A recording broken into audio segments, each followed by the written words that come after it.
Boom! What up? Magandang araw mga kaibigan puti. Welcome to Shophouse Gaming Podcast.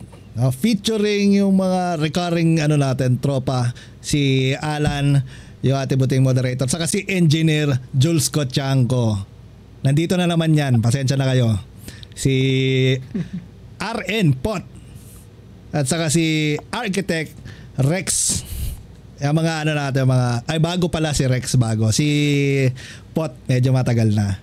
No? Season 1 pa. Season 1. So yung natin, yung topic natin for today is what grinds your gears? Ano yung mga pet peeves nyo, yung mga kinaiinitan nyo kapag nakikita or na-experience nyo sa pang-araw-araw? May ba dyan, paano pagkakaintindi nyo sa sa pet peeve? Kasi sa akin simple lang siya parang nung pinaliwanag siya ko ano yung nakakagalit. Ano yung nakakagalit sa'yo? Hindi ko siya nasa Oxford Dictionary siya. Talaga na-adapt na siya. Okay. Nakalagay something that a particular person finds especially annoying. Well, tama naman yung general meaning niya. Ibig sabihin na adapted na siya sa dictionary. Pero I don't think siya yung talagang official word. Parang inano na lang siya, ginawa na lang. Consider as. Oo. Nade-develop nila yung ganun, parang yung salitang stand, 'di ba? Isa sa sa mga nagagrind talaga ng gear ko, o yung mga kinaiinisan ko talaga yung mga woke shit. Alam niyo yun, mga pauso ba? Gaya ng sa mga pawok. Oh, yan. Magkasunod na isang woke, tapos yung mga bandwagon. Alam niyo yun? Parang sige, maganda yung mga kanta ni Taylor Swift. Sige, may mga fans si Taylor Swift. Tapos, all of a sudden, nung nauso yung Eras Tour, yung concert niya, biglang lahat na ng tao talagang Taylor Swift, talagang parang ganun talaga kalupit yon, talagang grabe. Parang nung kailan yung yung Coldplay naman. Sa Coldplay ganun din ang mahal ng ticket ng Coldplay, tapos ang daming naging fans ng Coldplay, bigla parang ano ba? Nauso lang. Nagsisulputan. Oo, yun nga. Nakakagali yun. Isa sa mga ko. Kasi pag tinuloy-tuloy ko yung mga nakakagalit sa akin, hindi matatapos. Lagi na lang akong galit. Kayo, may kayo, mga masishare kayo na pet peeve naman ninyo, personally and general note sa kung anong bagay. Sige, sa ating apat, from oldest to youngest. Sige. From oldest na agad. So, ayun, pet peeve. Actually, marami din akong mga kinakagal na ganyan. Pero ang pinaka-ayaw ko talaga yung mga nagmamarunong. Speaking, Col. Speaking. Yan pala dapat nasa top ko, no, putya. Oo nga, no. Mali ka. Mali ako. Hindi, pero sabi ko kasi ang dami. On top of my head doon palang buhok na. Hindi, I mean, on top of my head pala kasi yung lumabas sa akin. Pero, bakit anong experience mo sa ganon? Pot? Hindi naman sa bad experience, pero gusto ko lang yung parang pag naka-encounter ako ng nagmamarunong. Tapos mas may alam ako or ako yung mas marunong. Ooh. Parang sige parang hahayaan ko lang siya. I find it parang amusing. Parang silver lining pa, parang gano'n. As yung mga uso nga, let him cook, parang gano'n. Oo. Tapos pagka time mo na mag-strike, tirahin mo na, o di pahiya sila ngayon. Oo, may yan, pero yung mga ganyan, magagaling talaga gumawa ng ay oo, ganito, ganyan. Talaga hindi papayag yun, no? Gagawa ng storya. Oo. Basic shit yun sa kanila, no? Lalo ngayon, 'di ba? May baby na kami. Ang daming mga kamag-anak din, mga old school. Sinasabi, dapat ganyan. Kami naman, oo lang kami na. Opo. Sige po, opo. Ganun lang. Iyan mo lang sila. Wala kayo dyan. Pero sa loob ko, nagigigil na ako. Yung poking ina nyo, hindi nyo anak to. Anak ko to. Ako gumawa nito. Pamilya ko to. Yun, no? Mapaking shit kayo. Ganun. Yun yung usual sa mga sa older generations talagang sila. Liban sa iba yung kinalakihan nila, parang gusto nila na yun din yung i-adapt ng ginawa nilang tradition. Oo, yan. Ginawang tradition. parang dapat ganito eh. Huwag daw ilalabas yung bata ng hindi pa binyag. Mga ulul, yung kinalaman nun. Ano, kailangan basbasan. Mga superstitions nila, mga superstitions. Wala talagang proof eh. Mga Pinoy, ganun talaga eh. Ang daming superstition. Isa lang masasabi ko doon. Wala akong pake. Yun. Madali naman. Medyo ano yung ano natin sa generation natin, medyo easy going, no? Medyo ba? Ano tayo eh. In general. In the middle tayo ng ng old school tsaka ng mga bago. New school. We're on an odd shit eh. Ano tayo eh, parang tayo yung ano. So ibig sabihin middle school kayo. Middle school. Umalis eh. Napumukot si Idol. Wala na. Masobra ka na. Actually, hindi ko alam kung sino na yung kasunod kasi hindi ko alam kung sino mas matanda si Jules o si Rex. Hindi ko alam kung pet peeve eh. Ano kay laway conscious? Pet peeve ba yun? Ayoko ng... Parang kayo ni May o misis ko. Ayoko ng... Kunyari, di ba kung makain ka, mamimigay ka, ibibigay mo sa kutsara. Tikman mo to. Ayoko noon. May inis ako sa'yo, yun na yan, pati yung akin. Yan. Okay. Tapos kapag yung dudukot ka, ayoko din noon. Maarte ako sa pagkain. Pagkain. Usually dapat malinis. Okay. Tapos kapag, alam mo yung sa magluluto, di ba usually kukuha ng kutsara, tapos gano'n, tapos kasi isa pa, gano'n, ayoko noon. Double dip. Sarap nun. Yung titikim, ayun. Di hindi ka rin yung sa mga tuhog-tuhog kasi ganun dun uso yun eh. May mga gagong nagaganon, di ba? Ay, ibig sabihin, gagawin hindi ka nagbubudol fight. Hindi rin. Yung nagbudol sila, nagpinggan ako. Legit. May picture kami na. Okay. Budol fight. Ganun, ayoko na. It's true. Okay lang kayo. Hindi siya Pinay. It's true. Hindi siya Pinay. Totoo. Akala ko ba maliit na part na lang yung Chinese mo, pre, pero dominant eh. It's sa pagkain lang. Pero okay yun kasi hygiene eh. I mean, hygiene. Oo. Basta trip ka nga lang. Oo, yun nga. Sasabihin ko pa lang na maraming naiinis sa ganon. Baka di natin alam, pet peeve din nila yung ganon. Di ba? Yung ganon attitude. Ganyan. Oo. Yung maarte. Oo. Malay mo si Rex, pet peeve yung KJ. KJ. Huwag ako yung kwento Wala.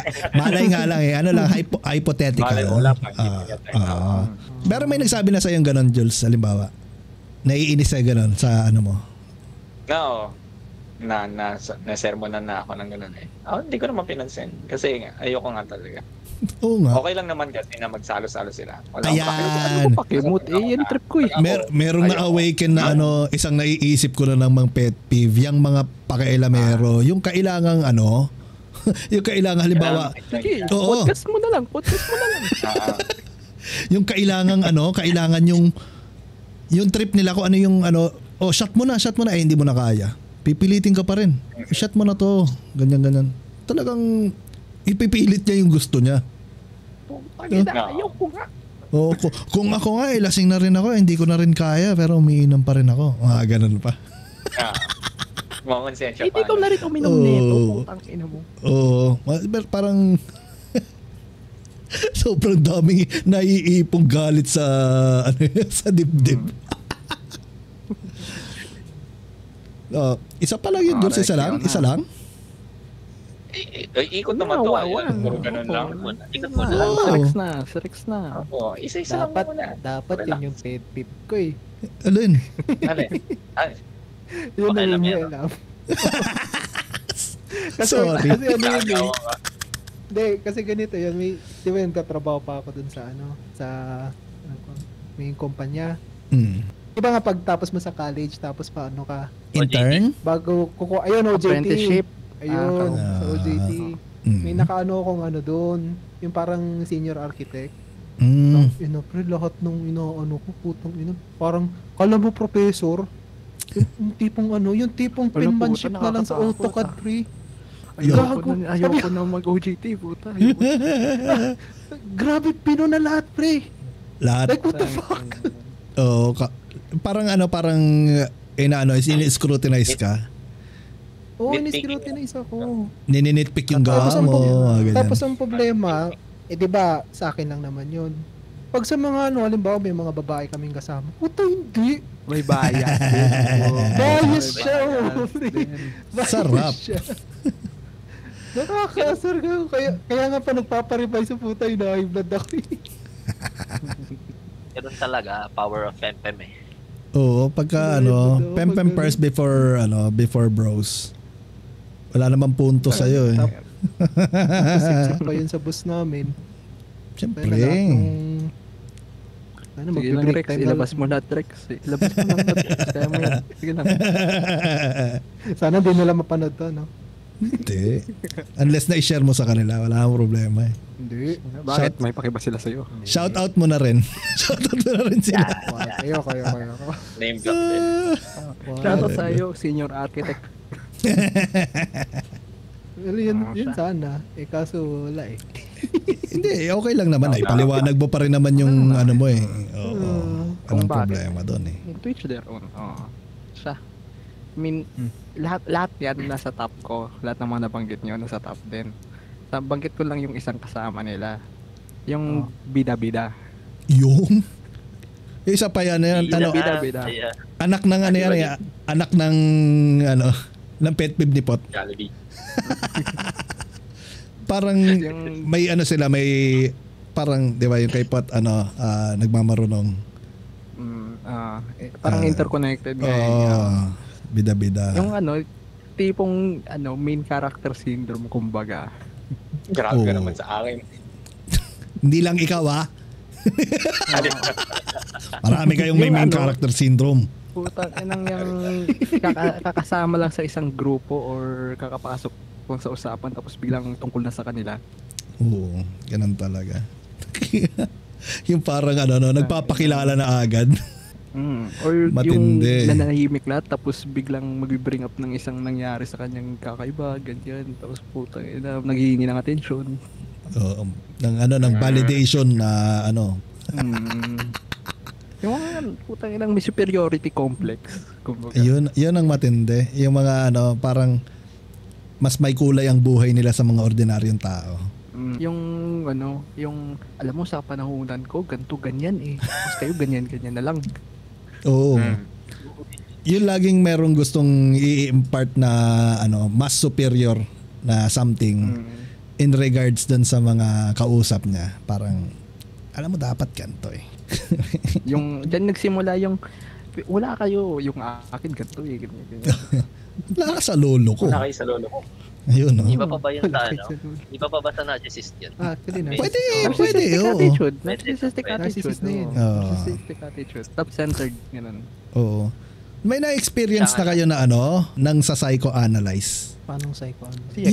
Yung hindi, pangalan ni Yeki. Yung psychoanalyze. Yung yung parang kunyari tahimik lang tapos i-judge niya yung character niya per interaction mo sa ibang tao na ino-observe niya. Tapos magugulat ka na lang, machichismis ka na na ganto ganyan ka. May ganun. Bigla na lang may kakalat. Parang wala pa akong ganun. Oo, yung mamasa psychoanalyze ka na lang. Masyadong advance na yan, pre. Hindi ganyan bang Pinoy? Meron. For mga kakaibang nila lang sila eh. Yung kala mo siguro kakanood nila ng mga palabas yon na ina-adapt nila sa totoong buhay. Nakakala mo cool. Tapos yung nagsa-psychoanalyze sa'yo, bulbul naman. Alam mo yun? Parang wala pa ako na-encounter na ganun. Or wala lang akong pakialam sa paligid. Mas siya dun sa I think doon yan sa wala kang pakialam kasi ako rin wala na rin akong pakialam. Natatawa lang ako kasi na-encounter ko siya. Ganun. Parang unnecessary kasi siya tapos nakaka-cringe. Parang Iba ba yung parang nag-a-act as middleman yung nag-i-instigate ng mga shits? Hindi, iba. Baka hindi ko na nabalitaan. Sorry na. Hindi mo na nabalitaan pero may nang ganun sa'yo, Jules. Baka hindi ko lang nabalitaan. Hindi mo inabot yung yung aftermath na. maririnig lang Diyos. Bigla, alam niyo ba si Diyos ayaw nang makihalo, ganyan. Uy, yung pagka nagawan ka ng kwento, pre, ibang klase. Kahit malayo sa katotohanan, nagiging totoo sa mata ng mga tao. Story makers talaga. Story makers. Parang ganyan. Tulad ng yung kay Crowley, yung akla, saan nagsimula yun? Yan ang tinatanong ko rin sa inyo eh.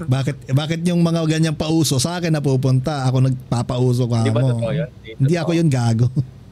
Ikaw yung una ko natatandaan nagsabi doon, pre. Oo, so ikaw lang talaga yung ano eh. Ikaw talaga yung huling yung unang natandaan, tapos ikaw yung paulit-ulit na naririnig. Wala na yung mga ganong kwento na pre, ano na yun. Eto, isang halimbawa ng na pet peeve ng karamihan, yung gaslighting. Na-experience na kayo mag-gaslight? Pet peeve lang ba yun? Or red flag na? Red flag yun actually. Pero pag ginamit mo sa masamang bagay kasi, talaga red flag yun. Yung gaslighting, wala namang mabuting gaslighting eh. Parang mind conditioning. In a sense, it falls under the category of of being a pet peeve kasi nakaka-infuriate din naman. Oo, kapag Ginaslight ka. Pagka ginaslight ka, yung halimbawang yung may kasalanan, siya pa yung feeling victim. Yun matindi. Pa-victim shit. Oo. Ikaw na yung salarin, ikaw pang nagrereklamo. Ikaw na yung may kasalanan, turo mo pa sa iba. Oo, i-deflect mo pa tapos ikaw pang dapat kaawaan or kung ano. Kwento mo yan, bida ka dyan. Oo, kaya lugi sa mga makwento, no? Lugi ka sa mga magagaling mag-hobby ng mga mga shit. Mga putangin ng yun, mga latas tumang preso, puro ingay, wala namang laman. Oo, walang tira. Ay, meron akong nakitang something sa Reddit na eto, anong take nyo dito sa ayon daw kay Danny Barreto, di dapat inoobliga ng mga magulang ang mga anak na masuportahan sila sa pagtanda. Obliga. Dapat kailangan pa rin ulit. Hindi. Sabi niya, dapat hindi inoobliga ng mga magulang ang anak nila na suportahan sila. Parang agree ako. Toxic family trait kung tutuusin, kung titignan mo siya in a way na kasi sa ating mga Pinoy, tayo mapagmahal sa pamilya. Normal na mga Pinoy, 'di ba? Tayo? Family centric. Ano nga yung term na ginagamit nila sa libro ng mga bata? Children's book. Inopot na. Wait tayo doon. Siya? Mali eh. Close family ties. Close family ties yung tawag nila, 'di ba, sa Filipino pag tinuturo. Kung ano yung mga positive na trait ng mga Pilipino. Isa yung close family ties. Pero responsable nga ba dapat or iobliga ba dapat talaga ng mga magulang na sabihin sa anak nila na kailangan pagtanda mo, suportahan mo kami na ganito ganyan. Tutulungan mo kami bago mo unahin ang sarili mo. Anong take nyo dito? Sa akin, depende siya sa sa kung anong household ka o ano pagpalay sa'yo eh. I mean, kung yung household mo healthy, ang loving, ganun, maayos pagpalaki sa'yo, wala naman, hindi naman out of line na sabihin na balik mo yung binigay nila, di ba? Kusama na siyang ibibigay kasi. Kasi pinalaki ka ng maayos, maganda yung impression mo sa kanila, ganito, ganyan. Pero pag sila nagpalaki sa iyo na may dahas, na pinapilit ka kung ano-anong bagay dyan, ba't mo pabibigyan? Depende talaga. Agree ako doon. Pero you can you can take it in another way na hindi nila dapat bigyan ng responsibilidad ikaw kasi sila rin naman nag-decide na gumawa ng ikaw. That's one way to say it actually. Like ginagawa nilang emergency funding yan, yung investment. May ganun. Meron, may mga ganun investment, talaga. kumbaga. May mga ganun. Kasi ibang pamilya, malas ito eh. Wala, anong family planning sa Pinas? Talaga sa family. Walang family planning sa Pinas. Sino family planning? Ganun sa may subject sa college ng ganun. Nasa lang yan, wala pa yata 1% sa Pinas eh. Wala pang 1% siguro sa Pilipinas ang gumagamit ng family planning na yung totoo Nakita mo na ba yung mga squatter areas? May planning ba yun? Wala. Pwede sa balita nung karami yun. yung sa balita lang last parang nitong week lang yung nasunugan sa somewhere in Manila ata. May nasa evacuation center na anay. Tapos ang anak niya 11. Konti lang. Putang dami. Pwede pa nilang dagdagan 'yon. Konti lang. 11. Kulang pa ng isa pang basketball team. Nag-process ako doon. Akala ko yung anak niya 11 years old. Puta, 11 peraso pa. Kulang pa isa para makapag-practice match ng volleyball team. Diba? Anim-anim. Oo. Intindi nun. Grabe, no? Tapos yung tipong hindi lang isang kahig, isang tuka yun kasi talagang sacrifice yun, everything. So ikaw po, at ano ka doon sa obligation ng pag-oobliga pala? Hindi dapat. Para sa akin, hindi dapat. Kasi oo, pinalaki ka, pinag-aral mo. Well, kung kayo nagpaaral. Pero hindi naman, para sa akin hindi sapat 'yan for hindi sapat na reason 'yan para i-obliga ka na to take care.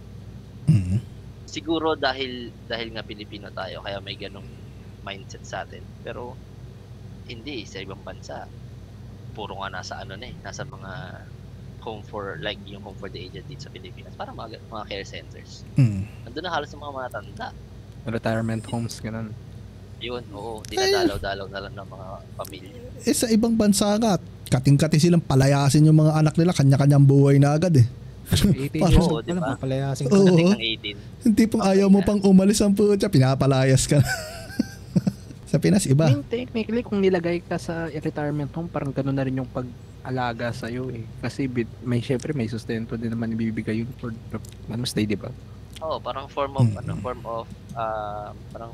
payment na rin siguro sa kanila or form of care pwede mo sabihin kasi kumbaga yung lang hindi mo siya maalagaan sa bahay kasi nagtatrabaho ka and all ganyan, di ba? Syempre doon ka dala sa at least may makapag-alaga pa sa'yo. Totoo, kasi mahirap yung mamatay ka mag-isa. Yung difference lang dyan kasi yung gusto ng parents na pag-alaga iba-iba din eh. Yung iba gusto lang masettle na kaya nilang mabuhay ng ganyan, bigyan sila ng konting hanap buhay, ganun. Tapos yung iba naman gusto nila maluho talaga. Kumaga, gagawin silang depende rin sa gravity, no? Oo. Kasi iba rin eh. Tapos yung iba gusto naman, okay lang yan, home for the aged, ganyan. Mabuhay lang kami na kung kailan-kailan, ganyan. Yung baseline lang talaga na for daily necessities. Paano kapag lagay natin sa isang situation yung pananaw, paano kapag pinaalaga ka sa ibang kamag-anak kasi mahirap lang sila. Tapos yung nagkup-kup sa'yo, pinatapos ka ng pag-aaral, tapos nagtatrabaho ka na, nagte-take off na yung career mo, tapos magde-demand yung parents mo, oobligahin ka, inoobliga ka na tumulong sa kanila. Tapos pagsasalitaan ka nila ng wala ang utang na loob, kaya ka namin pinaalaga sa iba para pag nakatapos ka, tutulungan mo kami. Yun ang pakinabang mo, yun ang yun ang silbi mo, kumbaga. What the Paano kapag gano'n? Yan, pero totoo yan. It's a big no for me. Diba? How would you respond? Napaka below the belt na sort of response yung ganung situation para sa in a way that how you grow up, tapos bigla kang ganun din. Tangina, napaka below the belt yung response doon okay ka lang. Hotdog. Kung medyo straightforward ka, ang kapal na mukha mo. Parents mo parang mahirap magsalita ng ganon. Hindi mo masabi, may mga bata ngayon na sobrang lotong eh. Totoo. Kung ganun yung situation, kung ganun yung nangyari, na pinaalaga ka tapos no. Kung ako no, wala kang puwang sa wala kang puwang para paawaan or Sa akin kasi iba eh. Well, hindi ko na ma-experience ng ganyan, pero more on yung sinasabi mo kasi is they are forcing rather than requesting. Magkaiba yun eh. So, kapag yung magulang ko nag-request ng help, syempre, doon ko sila tutulungan. I mean, maintindihan ko based dun sa request nila. And syempre, kung bakit kailangan nila ng tulong. Kapag inutusan nila akong tulungan ako, yun yung meron magda-doubt ka na. parang bakit mo ako utusang tulungan kita? Why can't you request something or ibaba mo yung sarili mo kasi humihingi ka ng tulong? Totoo. Diba? Yan. Magkaiba yun. Oo. So kung uutusan mo ako na tulungan mo ako kasi kailangan, kasi anak kita, ganyan, magbababasa mo ako ng ganyan, malamang sa malamang hindi. Ikaw consider ko, pero mas mataas yung chance na hindi kita tulungan. Okay. Kasi magkaiba yung utos sa request. Sa akin. Kahit ganun yung scenario, yung pinaaral ako sa iba, yun, okay lang akin. Okay lang naman. It's a matter of paano mo i-deliver. Paano ka mag-request? Sa akin, ganun. So, yun. Depende din naman talaga. Tingnan kasi yung request kasi may halong superiority complex eh. Oo. So, depende talaga sa request. No? Actually, mas pipiliin ko pang magbigay sa nagpaaral sa akin eh. Actually. Diba? Wala ka namang maibibigay kung walang nagpaaral, di ba? Oo. Pero depende pa rin talaga kung paano nila tatanungin or paano sila mag-request sa'yo. Iba yung perspective ko dito. Okay lang naman. Actually, hindi din ako eh. Ano ba? Pusong bato? Kasi, hindi naman more like sa pusong bato. Kasi pag unang-una, pag mag-aanak ka, dapat i-consider mo na lahat. Like, for example, yung pag mag-aanak ka, i-consider mo kung enough na ba yung pera mo kung para mapalaki yun. Hindi pwede yung basta mo na lang iasa, hindi, sige, kaya ko yan. Tapos, kasi ang future hindi natin nape-predict actually. Pwedeng bukas, wala na akong trabaho. Or bukas, patay na ako, or something like that, diba? Hindi natin mape-predict yan. Dapat magpe-prepare tayo ng Ngayon, in a case na, let's say, accident ang nangyari, sabihin natin nanay mo nabuntis, aksidente, tas naiway ka ng tatay mo. Typical naman yan minsan sa sa Pilipinas, no? Paano yung nabuntis na aksidente, nabangga ng rumaragas ang tite, ganon? Nadapa, tapos biglang pumasok, ganon? Let's say for example yung typical na Hindi, mahina pull-out game yun. Madalas kasi sa atin sa Pilipinas yung aksidente na sinasabi, hindi aksidente yan. Poor choice of game. Yung mga, masyadong mapusok. Wala pang kaya pero bubuga na.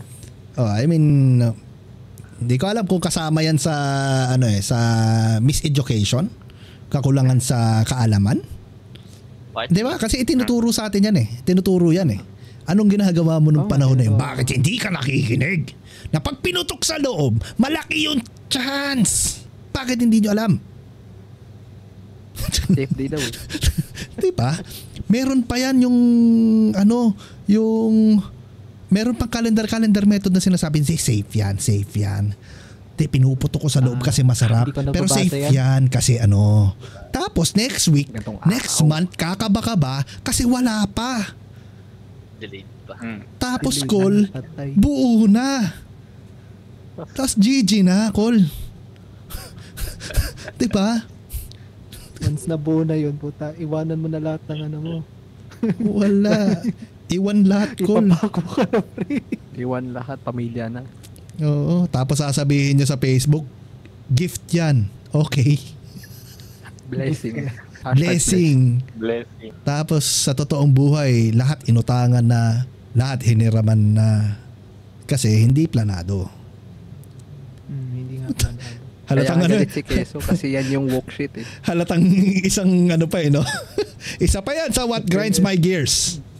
Damn. Kasi woke shit yan So yun nga. Ayos naman yung ni Rex, yung take niya doon. Pero tutulungan mo ba? I think it depends kasi sa situation Naniniwala din naman ako kay Jules na nasa din yan. Nasa delivery. Pag-send din ng message kung paano dumating sa akin, let's say kung positive or negative. Sige, magbibigay ako ng ng halimbawa. No? So hindi ka naman masamang tao na tumutulong ka naman. Siyempre nagkatrabaho ka Nasa magandang ka naman. Sa magandang estado, may trabaho na, di ba? Nakakapagbigay ka. Bahagya. Nag-request sila ng pumunta sa probinsya, sige, sponsor mo.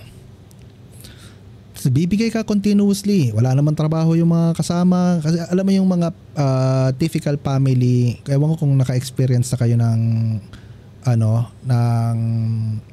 nakakita na kayo ng pamilya na ganon, yung walang trabaho lahat. Tapos yung mga anak hindi nakatapos lahat halos. Hindi kayo wala kayo na-enkwentro na ganon. Uso yan sa mga kasi I believe with people on the poverty line, literal. Uso yun. Meron din ako mag-anak na ganon na talagang marami yung anak niya. Tapos yung mga anak niya hindi nakapagtapos. Halos walang nakatapos. Tapos pagdating nila ng wastong edad, hindi pa nga wastong edad, nagsipag-aasawa na. Masarap eh. Sarap. Tapos yun, hindi mo alam ngayon kung saan nila kinukuha yung pagkain nila. Sila yung tipo ng, ito hindi joke to sila yung tipo ng tao na yung pamilya nila, di ba 8 sila halimbawa magkakasama sa pamilya. Isang Lucky Me beef ang ulam nila sa isang kainan, tapos kanin lang. Tapos yung mahuhuli pa yung nasa laruan pa na isa, hindi na makakakain pagka hindi sila umabot. Kahit sideline, wala silang trabaho talaga. Wala. Ang nagiging sideline nila, magtatapon ng basura, pupunta sa mga bahay-bahay, patapon ko yung basura. Kalakal. Ganyan. Kalakal, ganun. Magnakaw ng tsinelas na hindi nababantayan. Magkalabit penge sa kanto. Mga ganun sila. Ngayon, total, walang value ang education sa kanila. Parang tingin nila okay lang naman kasi mga magulang, hindi naman importante sa kanila yung pagpapaaral, di ba? Bago pa niya naisipan na ipakalat na lang yung mga binhi niya sa mga taong may kakayahang magpalaki, wala na, malalaki na, nagsipag-asawa na rin. Ayun. Yan yung diploma o diskarte eh. Sila yung diskarte, pre, eto. Share ko lang yung kwento. Nagtayo sila ng negosyo, ati-atihan. Alam mo yun? Tags. Yung mga ganon. May mga sumasayaw na Yan yung sa amin. may mga sumasayaw na bading na nagbubuga ng apoy. Mga nagtatambol. Parang late mo na nakita ko yapot Parang sila. Nagloading ako kasi sabi nagkaroon ng negosyo. Sabi ko, paano nagkaroon ng negosyo? Saan ang puhunan doon? Ayan. Yung nila, hindi ko alam kung paano sila nagkaroon ng mga shit, ng mga, what do you call that? Yung mga equipments, di ba? Para sa mga equipments. Pero ginagawa nila, inaano nila yung schedule ng mga fiesta sa mga karatig bayan. Lahat sila pinupuntahan nila yon. Tapos sila ng mga sobre-sobre, tapos nagnanakaw ng mga tsinelas. Kasi pag pinapasok kayo sa village, yung mga ibang bahay doon, hindi ipinapasok yung tsinelas sa loob ng bahay, di ba? Ganon. Sila na sobre doon. Pag di nakatingin yung mga tao, kukunin yung tsinelas. Saya. Paano hindi nila tsinelas? Ewan ko sa kanila. Binibenta. Lahat naman ng madalas doon sa mga that particular group of people, siguro nasa 2 sa kanila naging runner ng drugs. Isa sa kanila veteranong pickpocket. Dating kalabit penge pero naging pickpocket siya. Mahusay. Tapos kalabit pa rin. Kalabit pa rin pero hindi na hindi na halata yung kalabit niya. Hindi na humingi. Tapos after mga ilang panahon, eto na, matatanda na kami. Lahat sila ngayon security guard na. Ganon kababa ang requirement ng nila. Meron silang agency na tumatanggap ng ganon. Kami lang yata ni Pop biglang ganda. Napaisip din ako doon, pre. Nag-loading ako, gago. Hindi natin alam kung yung mga establishment na pinupuntahan natin merong matinong ahensya na nag-hire ng mga tao. Kasi nakakakilala ko, not really pero meron naman. Hindi ko naman sinasabi lahat ng security guard kasi may mga nagkaibigan din ako na maayos naman. May mga ahensya naman, may tama and proper stuff sila. Pero yung iba, ito, ikwento ko. Meron ako isa doon sa sirkulo na yon na nag-security guard. Di ba? Inisyuhan sila ng baril. Inisyuhan sila ng barel. Hindi drastic. Pinagpalit niya yung trabaho niya doon sa barel. Ayaw niya ibalik. Uy, Kahit tiniakas ng baril. Parang mas magagamit niya yun, di ba? Parang mas magagamit niya yun kasi baril yun eh. Anong CQ hold up? Oo. Probably. Hindi ko lang alam kung anong... di ba? Grand Theft Auto Tangina, dati. naging security guard ang puta. Anong binabantay nila? Tindahan ng tsinelas? Hindi ko alam ko. So babalik tayo dun sa sa mga magulang na nagde-demand ng ano ba, sustento ba? O ng suporta. Di ba, ikaw, halimbawa yan, pinaaral ka, maayos, may trabaho ka na, nagbibigay ka every now and then, inasikaso mo yung buhay mo. Kasi minsan may mga pagkakataong napasobra na yung bigay mo sa kanila, kailangan kang mag-loan para sa kanila. Siyempre, hindi ka naman nila babayaran di ba? Yung mga itinulong mo, tulong na yun, wala na yun. Pamilya yan Hindi na nila mababalik sa'yo. Siyempre, ikaw baon ka na sa utang. Baon ka na, nire-recover mo yung sarili mo, nire-recoup mo yung mga nagastos mo. Tapos sa mga panahon na yun, siyempre, hindi ka na makakapagbigay. Kasi nga, baon ka Kasi nga, napupunta na dun yung pera Tapos saka ka nila babanatan ngayon. Hindi ka na tumutulong. Hindi ka na nagpapadala. Hindi mo na kami binibigyan. Di ba? Wala na, TY na yun. Tapos may kasamang mura pa. Murahin ka pa. Dahil isa kang ingrato. Sobra naman. Paano mo iti-take yung ganon? Parang I'll take it offense. I'll take offense yun. I'll take offense. Siguro grateful ako na alam ko sa sarili kong hindi mangyayari sa akin yung ganon. Pero if ever na ganon yung situation ko, sa ganitong setup, kiss ka sa akin. Matik yan. No. Same opinion with Pops. Sa akin naman kasi, di naman masama magtulong. Dapat nga tumutulong ka talaga Pero, may limit lang kasi ang pagtulong mo. Hindi pwedeng lagi ka magbibigay. Kasi at one point, addiction yan Kumbaga, diyan ka naaasa. Kumbaga, let's say, one time, iiram ako. Sabi, panggatas lang or bahala kung anong gusto mo. O sige, pagbibigyan kita. Pero pag napapansin ko, parang paulit-ulit na. Yun ang parang magdodraw na ako nung line na, okay, kiss ka na sa akin, hindi ka na pwede. Yung bang darating ka sa point na nasa isip mo, parang ako na yata yung inaasahan na. Oo, parang... Hindi naman pwedeng asahan kasi dapat ang tao, hindi mo dapat, okay yung tulungan mo, pero at the same time, wag naman sila maging dependent sa'yo. Kumbaga, galaw-galaw din. Sarili din silang grind.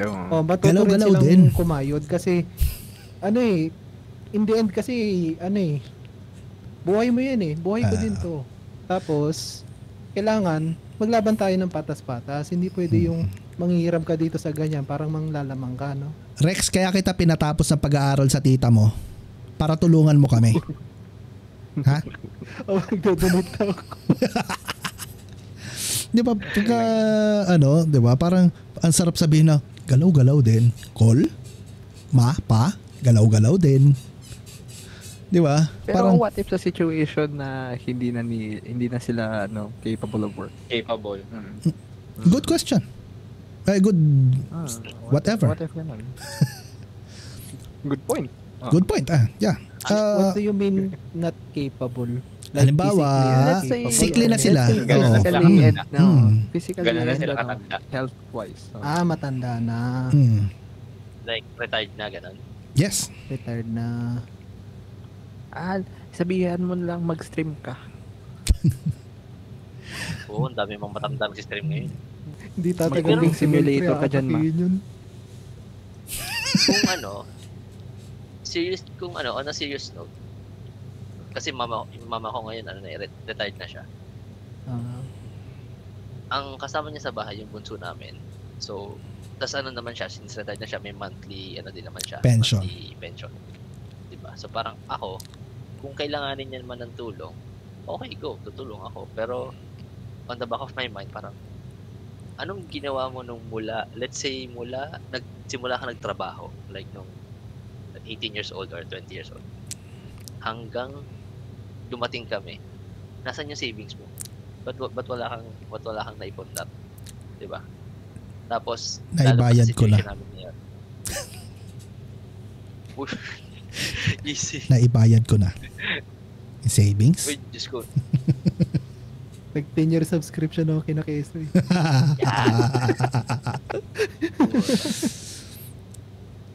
Kumbaga yun. Medyo may question on sa akin lang. Kumbaga, for myself lang naman. Parang thought to myself lang. Pero natulong pa din ako. Kasi may mga rin naman. Bring up ka ng questions din naman na ganyan eh. Kasi meron talagang mga tao. May income eh. May mga tao kasi na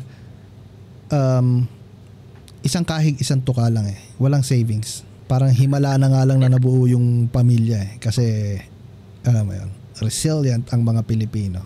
Sabi nga ng isang makata, pag pinanganak kang mahirap, hindi mo kasalanan yan. Pero pag namatay kang mahirap, kasalanan mo na yun. Yan nga.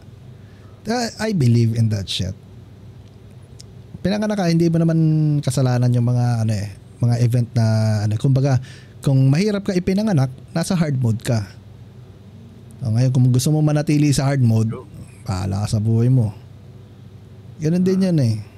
Kapag bata ka, tapos alam mong mahirap kayo, tapos ang gusto mo yung bulakbol ka na lang, hindi mo seryosohin yung mga bagay-bagay, huwag ka na magtaka kung saan ka pupulutin. Pero malaking part din ng environment sa ganyan. Ganyan yung story ni Pacquiao, di ba? Rags to riches. Walang-wala. Yun naman yung nagdadrive sa tao eh. Trait din naman kasi ng Pinoy na kung ano lang yan na yan eh. Hindi nagsastrive kumbaga. May ganyang mga tao talaga eh. Kumbaga, tatanggapin lang yung sitwasyon nila. Do what they can na lang. Pwede na yan. Yung hindi nagsastrive for improvement. Kumbaga. Ilagay natin sa in a situation kung walang-wala ka tapos bigla ka naka-aksidente, nabundol mo ng titi yung kasintahan mo tapos nakabuo ka bigla. Sige, ikaw bilang naka-aksidente ka lang, sabihin natin estudyante ka, hindi ka makapagtapos ng pag-aaral or hindi mo mapilit yung sarili mo na mag-aral kasi naka-aksidente ka, wala na ang pera na papunta sa pag-aaral. Ngayon, anong gagawin mo? Umahon dun sa current situation mo. Ano ang kailangan mong gawin? Most of people naman, lalo na kapag pwede na magtrabaho, papasok na lang ng trabaho yan na kahit ano eh. Diba? Diskarte lang. Diskarte. Diyan na yun. Service crew, yung cashiering, yung janitors, bagman, nandun na eh. Meron trabaho as long as capable of reading and writing. Willing, especially. Pero kapag hindi ka na nangarap beyond doon na magkakandeleche-leche. Tapos, sa pagpapalaki mo ng supling, tama ba yung term na supling? Bata. Pagpapalaki mo ng supling mo, hindi mo i-instill sa kanya na importante ang pag-aaral at wag mo nang umiyot ng hindi ka pa ready. Di ba? Hindi mo isasabi sa kanya yung you learn from your mistakes. Yung mistake mo. Hayaan mo lang sila. Baka gusto nila sabihin na mana sa akin yan. Oo, pwede. Di ba? At saka malupit. Malupit doon. Di ba? Ganun na nga yung nangyari. Naka-aksidente ka na nga ng iba. Nabundol mo ng ethics mo. Nagkaroon ka na ng anak. Mambubunggo ka pa ng iba. Di ba? Halimbawa yung di ba? Naka-aksidente ka, nagtrabaho kang bagger sa grocery. Tapos nabunggo mo rin yung cashier. Automatic yun. Bigla na lang nabunggo. Hindi nangyayari yun pagdating sa mga sa working environment basically. Talagang kung sino yung malapit yun na nabubunggo eh.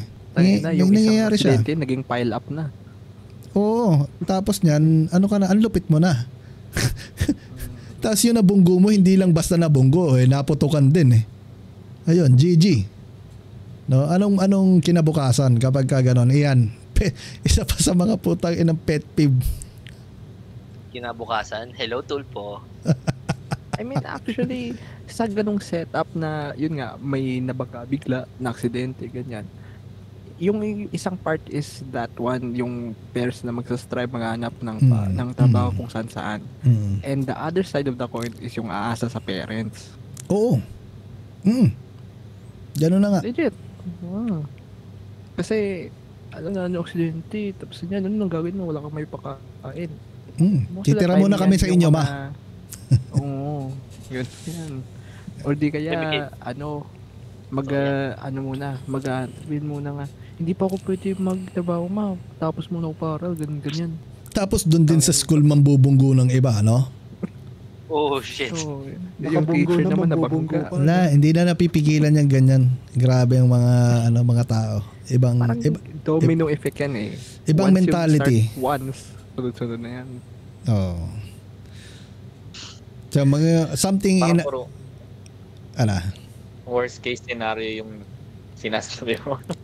Hindi kasi nagigets ko rin naman kung bakit ganun yung ni Jules kasi nasa ibang ibang plane ka ng linya kasi nasa half glass half full kaya half glass empty, half glass full.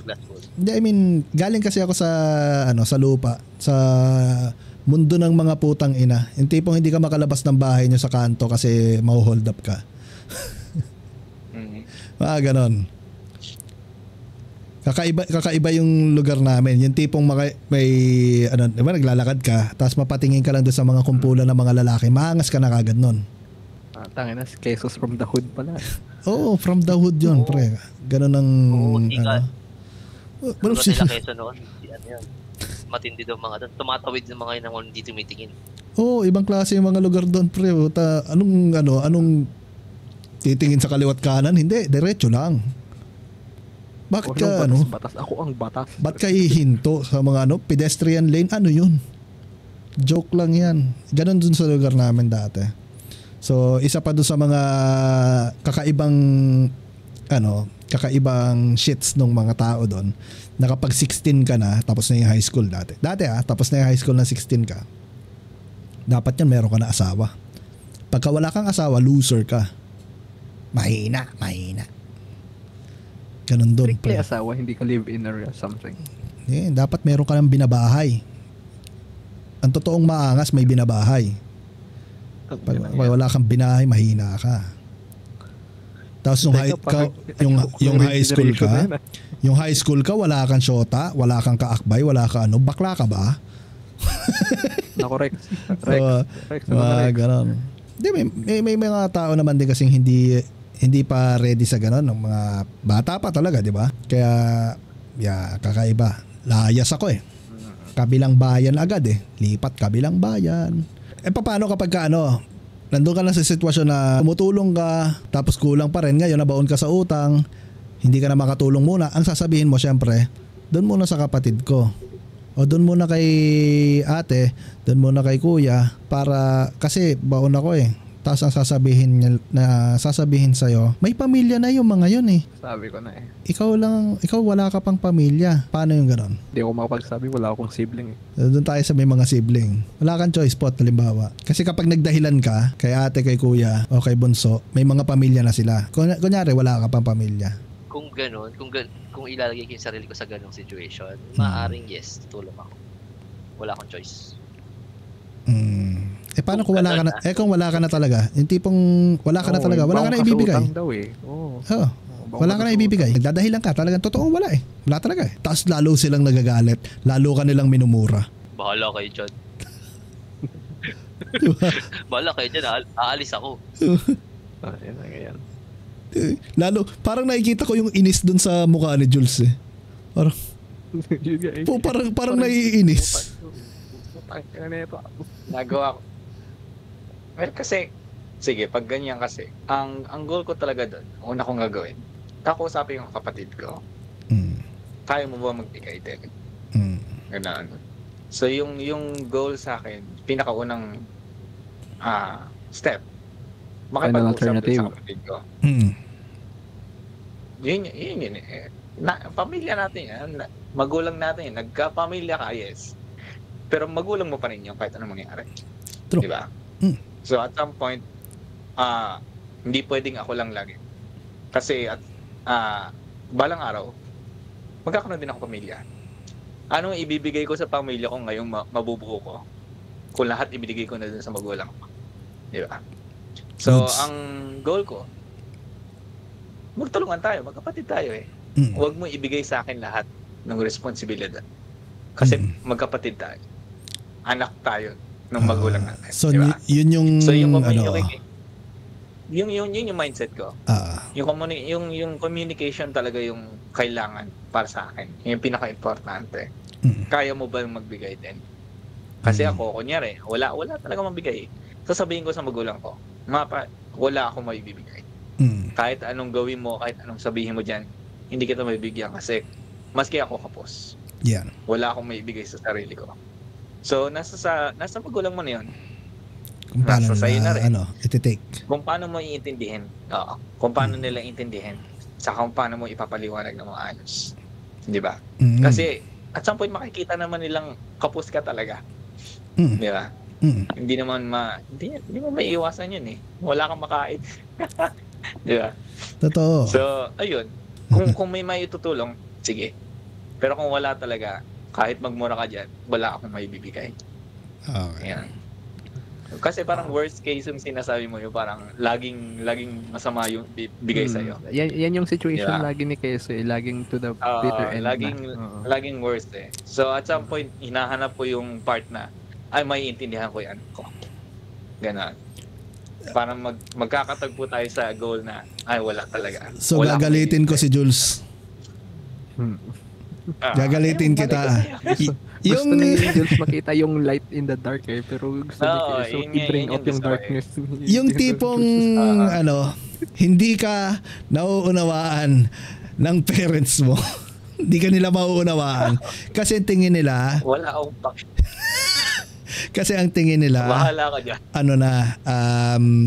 Ikaw yung nakakaluwag. Kasi wala ka namang asawa at anak eh. Bakit ka nahihirapan? Hindi nila naiintindihan yung struggles mo personally. Yun nga. Kaya nga, makikipag-usap ka. Sasabihin mo kung bakit wala kang pera. Putang ina. Wala yun nga. Sila na bahala kung intindihan. Hindi pakipag-usap. Bigay sila.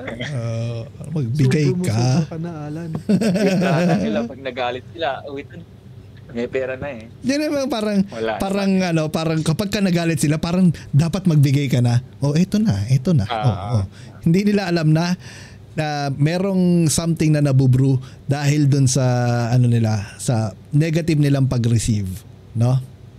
Yun nga. Okay, gustong instigate Kasi worst case kasi yung lagi case, so inaantay ko yung hindi. Ang sa akin lang, ayaw magpatalo. Ito ay hango sa tunay na buhay. Pero hindi sa akin. Meron talagang ganun. May ganun talaga. Hindi sa akin. So, this particular issue is close to heart. Sa totoo lang. Kasi it resonates. So, hindi na ako masyadong mag-delve into what situation I'm in. Pero it resonates with me. No? Mami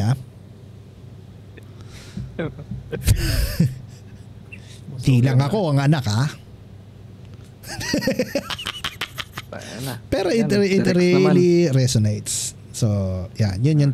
Kaya gusto ko maano yung nyo, yung point of view nyo regarding doon kasi I had my shits na syempre yung input ni Jules mabait mabait yung approach niya, yung talagang sa akin kasi pag kinausap mo ko tungkol sa pera impression ko through the roof agad lalo na pag walang-wala ako kasi hindi naman ako madamot na tao. Pag talagang gipit ako, wala ako, talagang wag mo akong bibiruin tungkol sa pera. Talaga naman. Oo, Diyos ko, halos isang taon akong nakatira sa comm shop ni Keso noon. Isang taon lang, pot? Nagkasingilan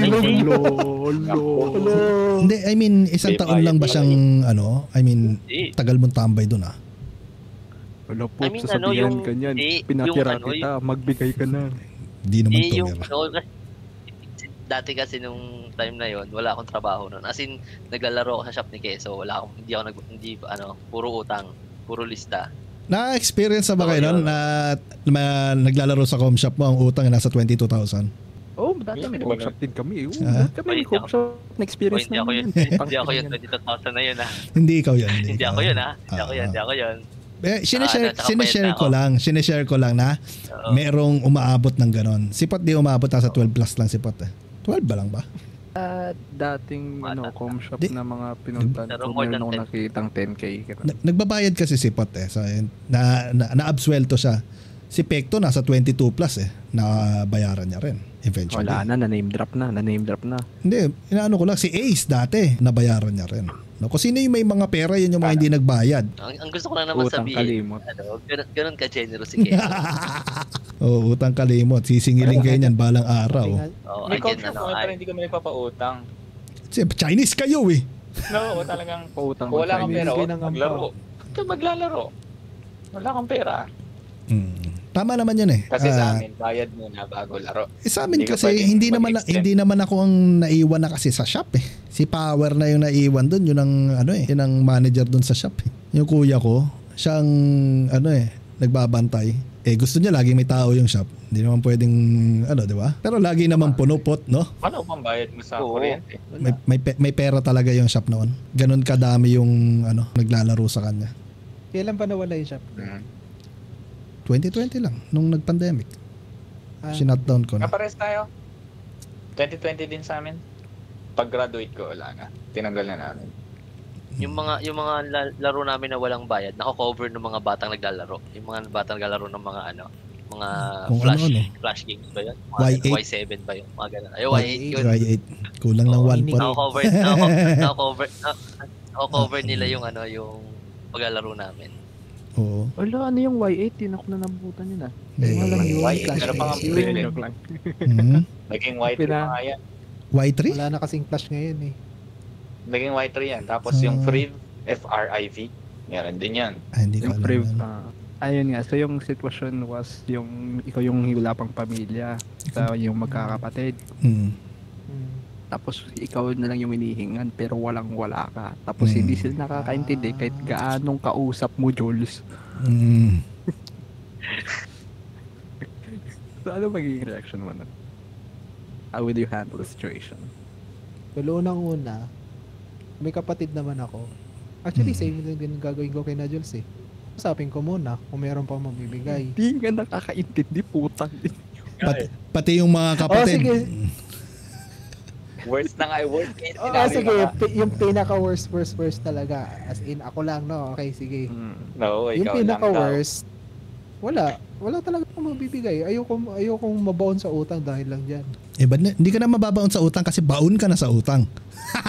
Ay, iba ba yung, baon na ako sa utang. Okay, kaya nga hindi ka na makabigay Utang. Yung tinatanong mo dyan is how will you treat the how will you respond to the parents? How will you handle them? Actually, by that point, sasabog na ako niyan, pre. Actually. Sasabog na ako niyan. Imagine mo, may kumukulit. Alam mo ba pag may mga utang, let's say, pinaka kasi madaling umutang, let's say, uutang ka sa online loan, mga ganon. Pag alam mo yung, alimbawa na mismo lang na isang araw, tatagtarin ka ng cellphone yan. Tapos, minsan, sesendan ka. May nakikita nga ko niyan sa Reddit, sinenda ng kumbaga ng bangkay. Kataol? Doon na daw siya ililibing. Ayun, kabaon pala. Hindi pala bangkay, mali. Doon na siya ililibing. Basta yung mga panakot na ganito, ganyan. Tapos, imagine collection agency? Yung pag nasa collection agency na, imagine mo pag i-handle mo pa yon tapos kasama pa ng magulang mo, pag talaga yon talagang wala. Kahit sabihin mong ayaw mong napaka-chill mong tao, masisira ka talaga niyan At that time, sasabog ako end of your wits ka na yun Oo. Kumbaga makikita mo na yung pinaka-worst worst nightmare ko. Halos magmumukmukan lang sa gilid, iyak, madidepress, putang ina. Sa mga ganong sitwasyon, wala na. It's really beyond redemption. Para sa akin sobra yung pagmamahal mo sa mga magulang mo. Pwede naman kasi magulang naman natin sila. Pero there are limits. It depends. Really, it depends on how we'll handle Magkakaiba tayo ng take sa kanya. Magkakaiba tayo ng paano tayo pinalaki. Napaka-dog shit naman kasi ng type of parents na ganun. Siguro small minority of type na parents na ganun. Pero kung minalas ka talaga, tayo na GG ka. Wala. Magtatanim ka ng sama ng loob. That's what it is. Kasi walang magandang patutunguhan yung na yan, mga shit na ganon. Pag nandun ka na sa ganon sitwasyon, wala. It's the end. Isa na lang masasabi ko sa ganyan ko, tatay agwat. Oo, tatay agwat or nanay agwat, no? FF call. FF na call. Parang na. Hindi ko na kaya. Next game na. Next game na. Next life. Next life ka pala. Kung ganyan, butang ina, yung sasabihin ko lang, bounce na ako, gar. Bounce na ako, gar. Maganda yan kapag wala ka na dun sa sa vicinity, sa paligid ng ganon klase. Kasi the more na nakakasalumuha mo yung ganong klase ng toxicity, parang it's really hard kung paano mo siyang masusolusyonan. Ma-intoxicate ka talaga. Oo.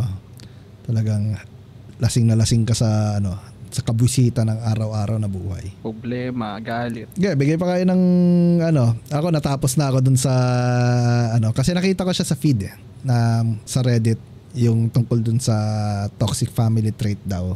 Saktong-sakto dun sa natin. What grinds your gears? Ang dami siguro based on experience na lang si Popsi lang siguro may madadagdag. Dami na tong nadadaanan matanda na Oo. Yung siguro let's put it this way. Ireklamo na lang natin yung current generation o yung mga mga shit these days or yung mga nangyayari ngayon. Mga poking ina nyo, masyado kayong privilege, mga hayop kayo.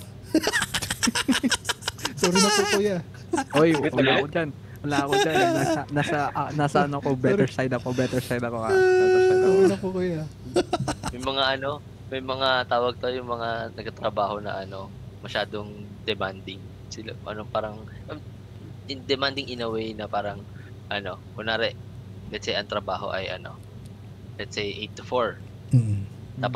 Dapat 4 o'clock, out na. Wala nang extra work. Pagka pinagtrabaho ko pa ng kahit mga ilang minutes lang, kailangan overtime na agad yun. Though legally speaking, dapat talaga may overtime sila. Pero, siyempre. No, you. OTY na yun. Meron ding yung mga taong hindi tatanggapin yung trabaho kasi may gustong amount of sweldo. O yung parang expected salary. It's your right to negotiate. Kung yung salary negotiable. Pero hindi naman yung outlandish amount yung i-request mo for the job you're applying to, di ba? Yung parang antas ng tingin mo sa sarili mo. Oo naman. May main character syndrome ang putang ina. Mabibiktima niyan yung mga out of touch pa sa reality, yung hindi pa nila alam yung totoong buhay. Yung tipong nag-expect sila kapag out of pagkatapos ng pag-aaral nila na ang sweldo nila ay nasa 100k na agad or 50k minimum out of school. Sarap ng buhay nyo Magkakaganyan ka lang kung marami kang kapit, putang ina mo. Tuition kasi sa mga mamahaling school, 'di ba? Nasa 75k Bob. Kaya ine-expect siguro nila na baka ganun yung sahod after graduation. Yung mentality nila is magta-translate yung gastos nila to the ones they will earn after it, which is not the case. No. Hindi magkakaroon ka siguro ng mga 5 or 10 years sa trabaho makuha mo bago mo pa maabot yung amount na binayad mo sa school. Swerte mo kung maabot mo yun lalo na sa mga mamahaling school. Hindi siguro mga 15 years siguro ako bago ko ma-attempt yung bago ko ma-attempt yung looking at my entry kung magiging talaga yung expected job ko after my school years kumbaga. Yung entry ko pa lang hindi pa nga kalahati o hindi pa nga 1/4 ng 1 sem ng 1 year ko sa school. Ganun talaga Talaga. Tapos yung mga pabida-bida yung main characters yung may superiority complex yung expect nila putang pangkinan nyo. Ako nga unang trabaho ko, ako pa nagbayad sa kumpanya. Volunteer isang taon walang sahod. Malamang hindi ka na makakakuha ng ganun ngayon. So sa generation ngayon. Asa pa. Wala nang tumatakbo sa isip ng tao kundi pera. Sa dami ba naman ng mga luho at mga kagustuhan ng mga tao ngayon? Yung mga tipong mag-uutang ng dang-dang libo para makakuha lang ng bagong model ng cellphone. Yung mga may FOMO, fear of missing out. Yung gustong makisama talaga. Kailangan nasa uso, laging in. Alam mo yan? Yung reaction ni Hope, parang bago lang na-encounter yung word na ganyan. Okay lang Oo, yun, yung FOMO. Yung term na FOMO, ngayon ko lang na-encounter. Pero yung paano fear of yung missing pag-describe mo siya, parang na-encounter ko. Parang ganun. Alam mo kasi nito ni Pop, yung isang fo. Easy. Easy. FOMO. Ano yun sa'yo, Jules? Ano ka talaga, no? Hindi ko sinapsychoanalyze si Jules. Parang ano siya, enabler. Na ano ka, pasinsoso kang tao. Ano ba yun? Oo. Hanggat matitiis kita, sige. Kasi ang akin, kapag di na kita natiis, wala ka na sa buhay ko. Ganon. Hindi na kita kilala. Yun yung endpoint na hindi ka na worth kausapin, hindi ka na worth makita or something. Talagang ine-end ko na lahat doon sa part na yun. Actually. So kapag natitiis pa kita, okay, sige. Pero pag dumating doon talaga sa point na hindi na kita matiis or talagang nagalit ako sa'yo, yun na yun. Wala na tayong babalikan. Mahaba ang Hindi na ako nagsusulat. So wala nang wala kang di ba mukhang lagi ka nag-share ng mga shit, di ba? Lagi ka nag-share ng mga shit mo sa sa social media. Sa mga hindi mo pa pinapansin yung mga tao na yung mga issue nila sa buhay or something na parang hindi. Marunong ako makisama. Marunong ako makipag-asaran. So kapag parang sige, trip mo yan eh. Parang gano'n. Sige, sasabayan naman kita. Ganun. Sige, idol. Trip mo yan eh. Sige, idol.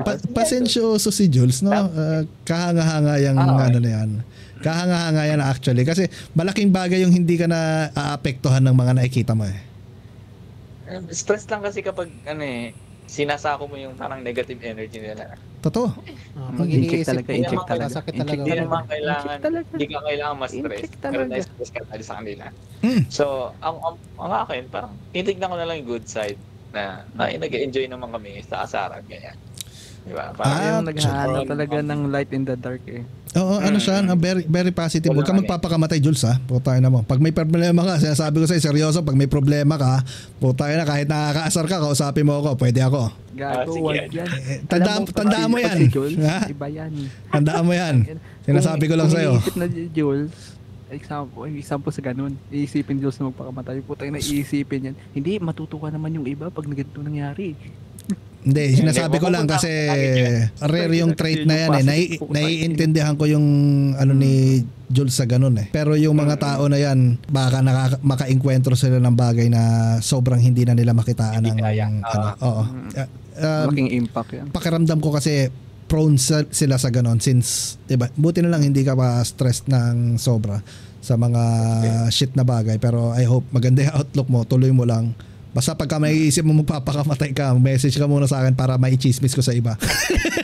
I mean, kausapin mo lang ako. Free, okay ako sa mga ganyan. May-share mo muna. Content. Just in case lang. Hindi man tayo close sa mga iba, yung mga tao dyan, kung sino man kayo, mga punyeta kayo.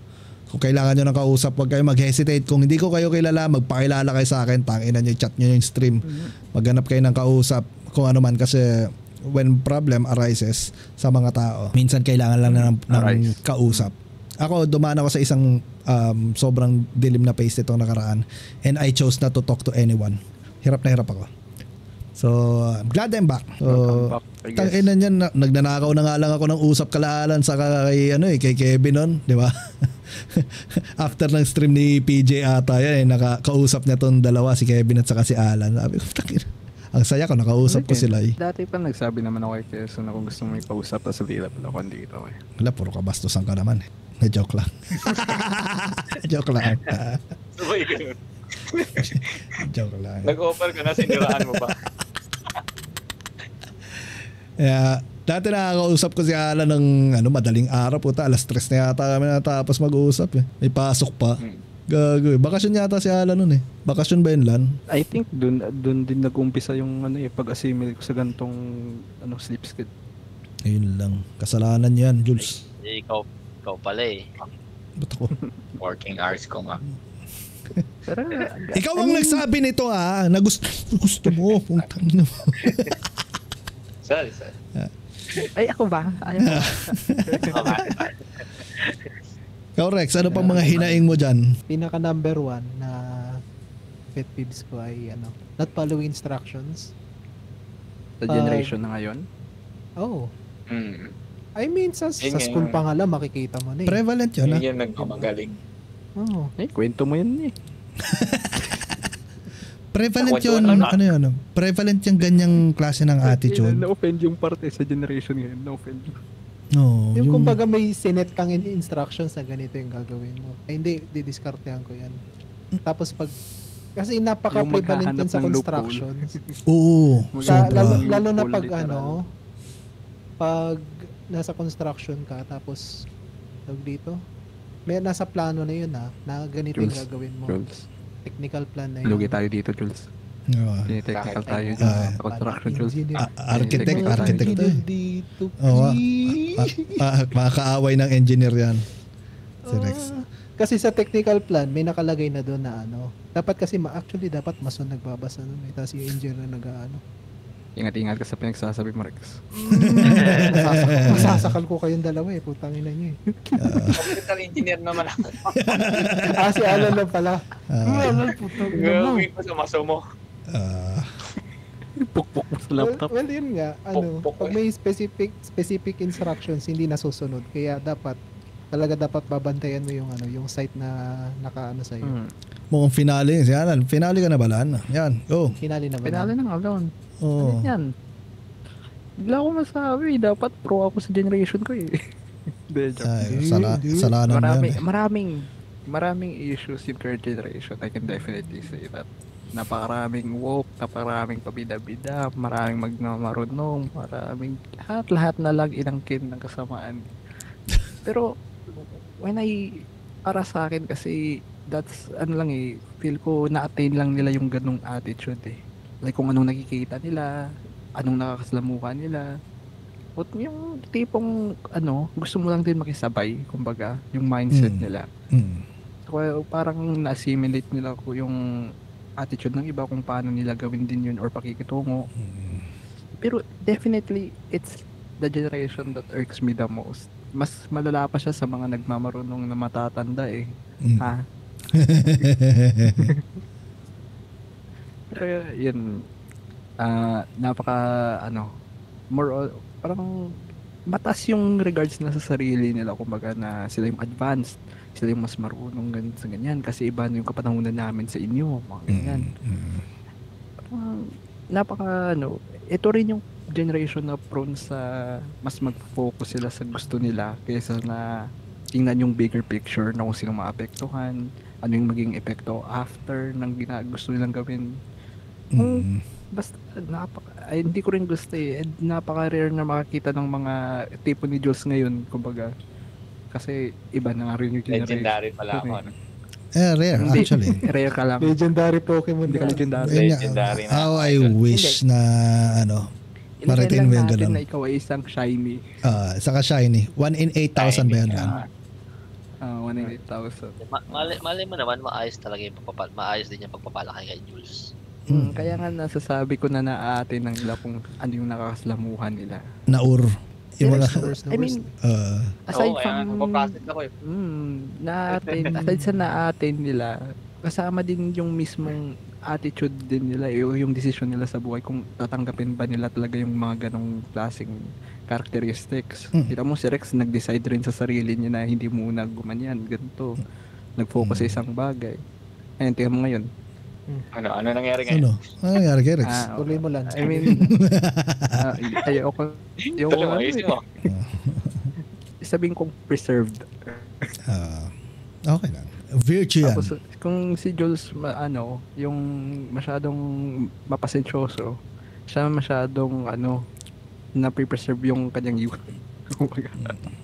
Medyo tumatanda, pero ganyan. Kasi in comparison sa generation ngayon, wala na eh.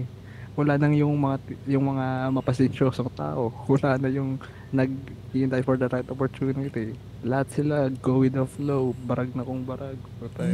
Hindi ko naman sasabing malinis akong tipo kasi part din ako ng generation yan. Pero I would say na I'm better off than others.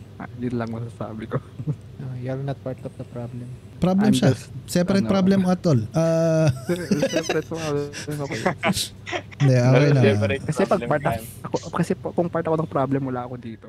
Sa akin, share ko lang ulit. Isa sa mga kasi pagka sinabi kasi yung mga something na that grinds my gears or pet peeves, parang ang hirap pala nalang i-level na. Parang pare-parehas lang yan.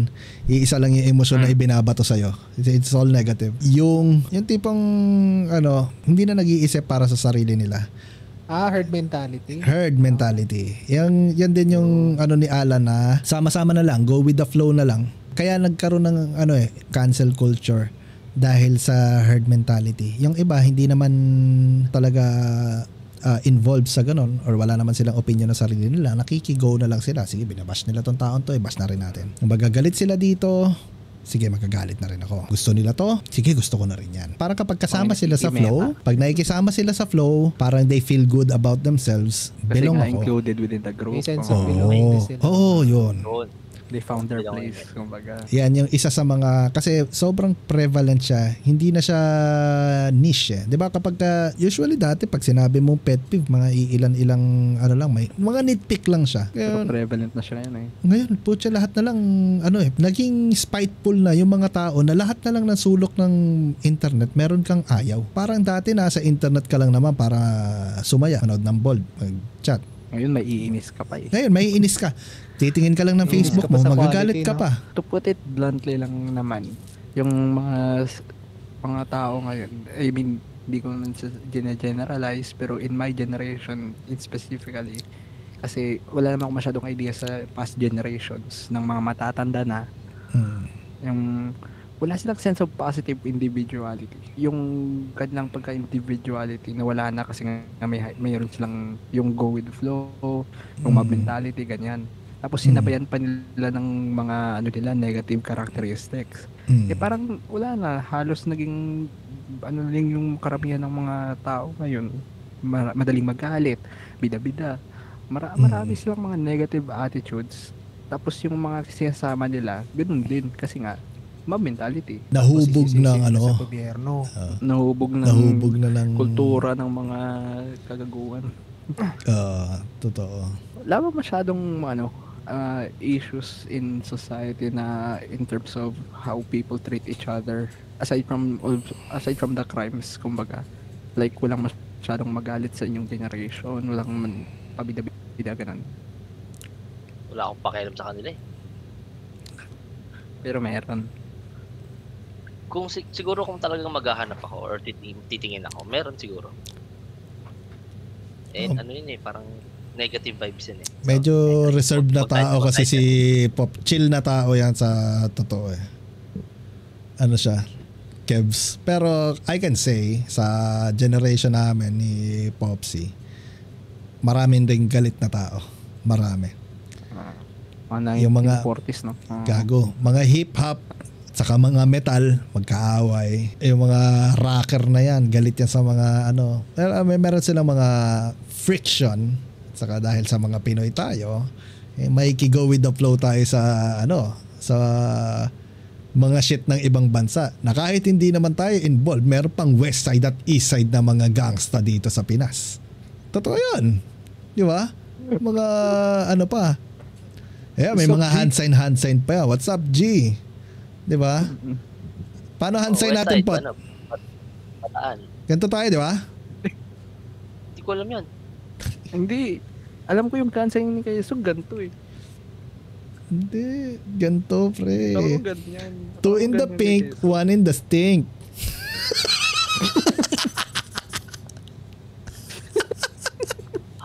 Hindi ko gets. Popsi, isa kang animal. Ulit. 2 in the pink, 1 in the stink. Easy. Ang tagal, idol. Tagal. Kung hindi pa nagdala si Alan, hindi ko magigit eh. Oo. Ayun, ano siya? Kailangan emotion eh. Ano ta? Yan ang gang. Gang! Hindi ko pa na-experience ganyan. Na-taken aback si Pop dun. Ano tayo? PG tayo kasi nandito si Jules eh. Hindi tayo pwedeng hindi tayo pwedeng alam mo yan. PG rated tayo kapag nandyan si Jules. Pero syempre kasi unhinged pa si rin. Jules sa atin eh. Maayos na tao yan eh. Yun nga, feel ko kasi yung pagkakaiba sa atin ni Jules, it's more on how he grew up eh. Hindi siya as an individual tao na pinili niyang maging ganyan. Siguro sa pagpalaki sa kanya yun. Totoo naman. Yeah, parang. Maayos na tao yan eh. Yan masarap pa sa rin. Kasi hindi ako naniniwala na Marunong kasi although meron, hindi ako naniniwala na yung isang tao pipiliin niyang maging this certain type of person unless na merong external force na sa kanya, nag-influence. Hindi ako naniniwala na definitely meron. Pero it's highly likely na may nag-influence sa kanya eh. Sige nga, out of out of topic lang. Naniniwala ba kayo sa na True love? May aliens? Yung tell me who your friends are, I'll tell you who you are.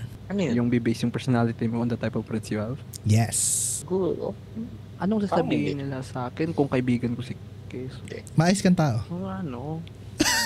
Magahaman ka sa pera, bastos, panot, inchik. Tapos may tax na 79, no? Mandatory. Yan talaga.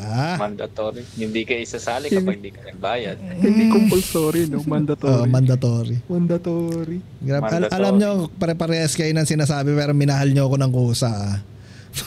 No? Kailangan 500 nga, di ko nakaka-question. Huwag mo i-question sa nakaraan na yun, Rex, yung susunod ng pag-uusapan natin. Sunod na cut off na lang. Keso naman, makaganyan. Parang di rin tayo mahal niyan. Mahal ko kayong lahat ng nagmamahal sa akin na ko yan. Alam nyo, maraming may mga attitude na mga tao sa community. Within the community lang. Pero kahit talaga minsan gigil ako, talaga iniintindi ko lang. Kasi tao lang naman tayo, di naman natin control yung mga attitude natin. Di ba? It's really how you respond to everything. Kasi if you choose to face the negative with negativity, hindi mo nagiging positive, samat lang 'yon. 'Di ba? Sabihin ko pa lang eh. Pero ganoon siya, kaya may inis ako pero palilipasin ko lang, tomorrow is another day, maybe alam mo 'yon. Unless na yung tao na really unbearable. Kasi may mga ganong klase ng tao. Yung hindi na nababago. Yung na sila. Masyado nang matibay yung yung core ugali nila na hindi na namomold. Kasi pagka maayos na tao ka naman, mababago ka eh. Kung ano yung nakasanayan mo, yung napapansin mo na negative characteristic na parang yun na yung personality mo, pwede mo pang i-mold yan. There's no such thing as permanent. So yung ugali mo, kung halimbawa sasabihin mo sa tao, sabihin mo sa sarili mo na hindi ko na to kayang baguhin kasi ganito na ako, ego mo na yun. So, actually lang, as the youngest person here, as the youngest, sige. Meron lang akong curious na question para sa inyong apat. Maybe starting from kina Keso tapos sina Jules. Ano yung isang pwedeng bagay, attitude, trait or kahit ano man na nawala na from your generation to my generation? Yung hindi na ngayon, no? Yung napansin naming nawala. Ako usually, mauna na ako. Sige. Yan. Yung mga matatanda muna. Wala kang respeto. Wala kang Manners matatanda. Hindi, may na siya. Magpo-inopo ka nga. Mawawala yung train of thought ni Jules pa. Mapuputol eh. Go mo na yan, Jules. Sige na. Usually kasi sa mga mas bata, sa akin ngayon, nawawala na yung paggalang nila. sa mga mas matanda sa kanila. Same yung sasabihin ko. Nawawala. Mga Parang, bastos. ayun nga, yung mas magaling na daw sila. So sila na yung pakikinggan mo. Ganon. So hindi na sila nakikinig. Yun lang yan. Although kasi, kapag matanda ka na, ang binibigay mo na wisdom. Experience. Wisdom na ibinibigay mo. Hindi na siya hindi siya knowledge eh. Oo. Compliment yun, Jules. So, yun. So, depende na naman talaga sa'yo kung makikinig ka doon. Pero usually, most of the time, hindi lahat. Most of the time, totoo yun. Yun nangyayari. So, yun lang. Yun yung nawala. Natingin ko nawala. Yung pag-aalang nila sa kayo parang pakikinig sa mas nakakatanda. Pag-aalang ba tapos respeto ang direct English niya, no? Oo. Respect. Hindi lang basta courteous. Iba pa yung courteous. Parang synonym. Iba pa yung courteous. Synonym niya yan. Iba pa yun. Courteous. Mapagbigay ka, yun eh. Courteous kind, ganun. Generous naman yun. Pagbigay. Generous ba yung mapagbigay? Generous. Generous. Pasensya ka na. Pasensya ka, computer engineer yan, hindi English major. Ano sa'yo, Pot? Paresam ni Jules. Ikaw na, Rek. Respeto sa elderly. Tsaka wala nang Nokia 5110. 5110? 3210 naabutan ko pa eh. 51. 5310. Nauna pa. Inaano nila na 51 yung 3210 inaano nila na malaki na eh, no? Hindi ba nila nakita yung 51 pot eh. Yung 5110 parang yung Nabutan ko yung sa mga halo-halo. Pinangkakatkat ng natandaan ko yung yung parang telephone tapos may antena. Yun yung nadabutan ko. Meron yun. I mean, hindi ko siya naabutan on its release pero may parents ko merong ganun. Ako nasa 3210 na ako. Nokia. Sige, Rek. Ang number one na nawala ever since na-introduce yung technology like the smartphone, cellphone, parang nawala na yung pakikipagkaibigan sa labas. Parang paglabas mo, parang may kipaglaro ka ng basketball or what na. Hoy bata. Ang panahon. Nabot niya ba yun? Yung gano'n? Nabutan ko yun. Oo, inabot niya yung hoy bata. Laro tayo. Hindi mo kakilala yun, di ba? Parang naging prevalent yan lalo na itong nag-pandemic. Naging prevalent ganyan. Nung dati kasi, kino-compare ko yan dati. Paglabas ko, dami kong kalaro. Kahit di ko kakilala. Bigla akong tatapakin yan. Uy, kulang kami. Basketball, tara. Sabi ko, okay. Diba? Ano yun? Totoo naman. Barikada ko na yun. Totoo naman eh. Ngayon kasi, pag lumabas ka, puro na halos, puro cellphone na. Diba sa bahay, sa cellphone Ultimo ka. mga bata. Tapos hanggang, ultimo ba naman, cellphone na lang yan, ngayon. Kaya parang, ang technology hindi all positive ang impact niya. Kumbaga may nawala din siya in the process. Nawala na yung pakikipag-socializing mo. Kumbaga ang lapit ng kausap mo tapos ang gusto mong kausap yung malayo pa. Nawala yung socializing, pumalit social media. Yes. Social media na. That's true. I mean, I would say na nawala siya but not entirely. Meron pa rin namang mga batang pinipili na mag-basketball sa labas ganyan. Although, yung caveat niyan is nag-chat na sila kung kailan magkikita, kung saan. Yun lang yung kasi nung panahon ko biglaan eh. Di ba? Hindi walang masyadong random encounters. Yung yung mangyayari na lang yung mangyayari lang diyan sa random encounters is through the parents na nagdadala ng mga anak nila sa park or something ganon. Pero pag yung mga anak na yan meron ng cellphone at mga social media accounts, wala na yan. Wala na yan. Tapos hindi na lalabas yung hindi nalalabas yung bata tapos magugulat ka ang gusto niya ng mga trap. Ganoon na natuto na lang kung ano-ano mga katarantaduhan. Pero nung dati keso, pag labas ka ng labas, papagalitan ka, dito ka lang sa bahay. Oo, ngayon palalabasin ka, lumabas ka naman. Lumabas ka naman. How the turned up table. Oo. Baliktad na ngayon no? Hindi ko masyado yung ganun kasi batang gala ako noon.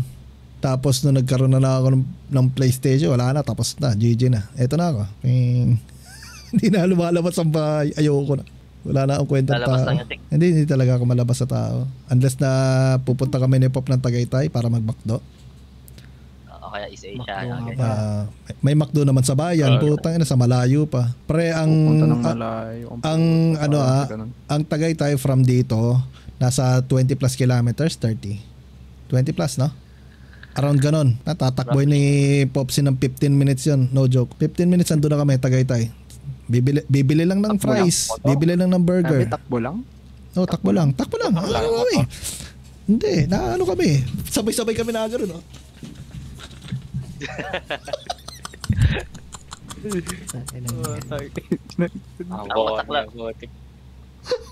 Ang masaklap pa doon, take out to yung pagkain, hindi pa dine in. Kaya nga eh. Hindi, na 4 wheels naman si Popsi. Tangin na kasi. Run, Forrest, run. Naruto run kayo dami, no? Sarap lagyan ng background ng Naruto ngayon. Sa akin, ang nawala na talaga ngayon, yung disiplina. Yan ang nakita ko. Yung mga, palo. Talagang binibina yung mga tao. Wala na. Marinig mo sa bata ngayon. Kasuhan kita child abuse. Actually kasi impact na rin yan ng previous generation eh. Let's say yung pinakauna pang generation, pinalaki ka ng dahas talaga. So syempre talagang strong mentality ka nun. Sasabihin pa ng mga tao, wag niyong i-normalize yung mga ganon. Maraming nagka-trauma. Yung piningot ng teacher na trauma. Yung napalo ng ruler. Kasi yung mga hindi nakadaan sa ganyan, naging snowflake na ngayon eh. Well, nagigets ko naman na iba-iba tayo, na magkakaiba tayo ng tibay, magkakaiba tayo ng ng upbringing, yung pagtanggap natin ng mga ng mga tao dito, ng mga sitwasyon, hindi pare-parehas. So kung halimbawang napalo ako sa kamay ng ruler, tapos na-trauma ako kasi hindi naman ako pinapalo ng magulang ko, naiintindihan ko yun, na-traumatizing yun. Tapos hindi tayo pare-parehas kahit marami tayong pinalo, pero sa akin especially, tinamaan ako ng maigi. Mapapaisip ka eh. Mapapaisip ka eh kung paano mo siya iti-take. Kasi kaklase ko okay lang naman. Isang kaklase okay lang naman. Pero kapag ka nagkaroon na ng mga gaya niya sa social media, putya, tama ka man o hindi, merong isang papanig sa iyo eh. Hanggang sa kahit mali kayo, circle jerking lang kayo, putya parang magiging tama, parang magagaslight pa yung mga tao na oo nga, dapat hindi ganun. Masama yung ganun, kawawa naman yung mga natutrauma. Like, kaya nagkakaroon ng ganyan kasi yan, tulad yan, magkaroon ng sige sabihin natin may nakisimpathize na isa, tapos dadami na yung sympathizers niya na enable siya. May enable siya.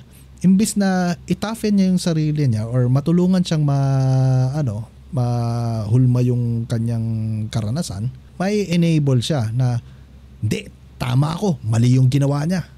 Na maraming pumanig sa akin. Yan, isa pa yan. Isa pa what grinds my gears. Kampihan na. Oo. Hindi nauubos ang mga punyeta. Hindi sapat ang 1-2 oras natin dito.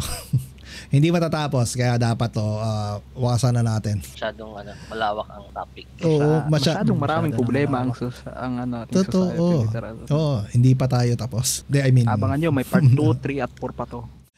Okay, so doon na nagtatapos yung ating episode for today regarding doon sa what grinds our gears na nauwi nga sa tama ba na inuobliga ng magulang ang mga anak nila regarding sa pagsuporta sa kanila.